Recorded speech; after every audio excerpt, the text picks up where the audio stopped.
स्वागत है आप सभी का एक बार फिर से। महाराष्ट्र के चुनाव में महायुति और महाविकास आघाड़ी के बीच सरकार बनाने को लेकर लड़ाई के अलावा एक और सियासी रण राष्ट्रवादी कांग्रेस पार्टी के दोनों गुट के बीच चल रहा है।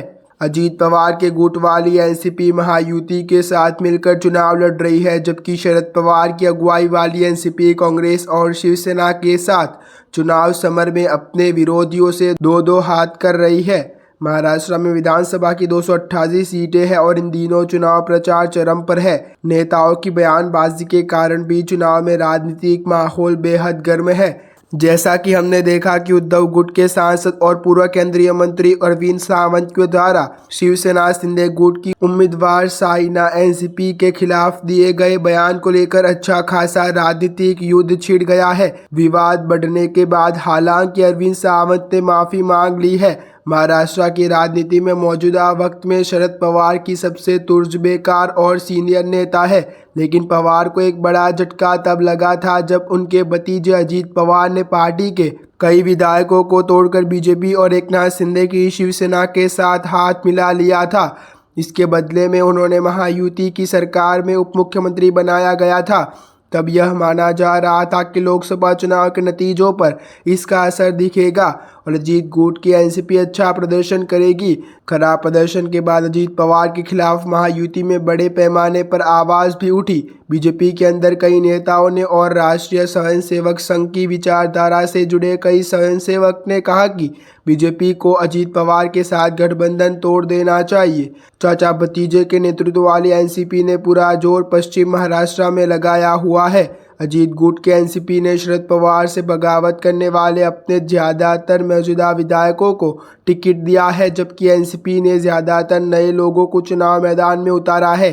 पवार परिवार के बीच सबसे बड़ी लड़ाई बारामती में देखने को मिलेगी, जहां अजीत पवार के सामने उनके भतीजे युगेंद्र पवार चुनाव लड़ रहे हैं। युगेंद्र पवार अजीत पवार के भाई श्रीनिवास के बेटे हैं। बारामती की सीट अजीत पवार का गढ़ है, क्योंकि 1991 से अब तक लगातार विधानसभा का चुनाव जीतते आ रही है।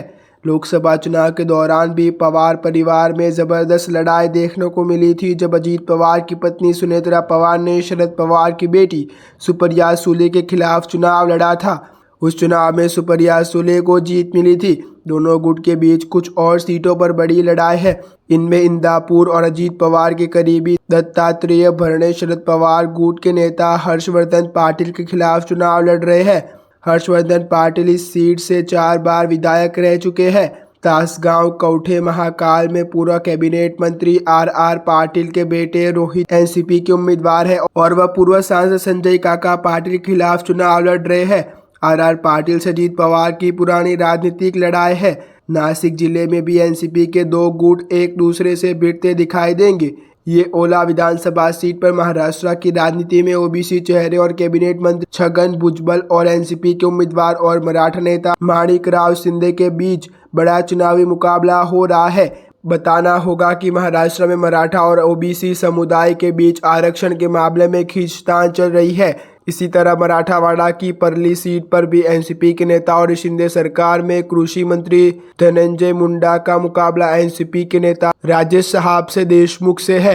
ऐसी अच्छे न्यूज़ जानने के लिए आप हमारे यूट्यूब चैनल को सब्सक्राइब करना ना भूलें।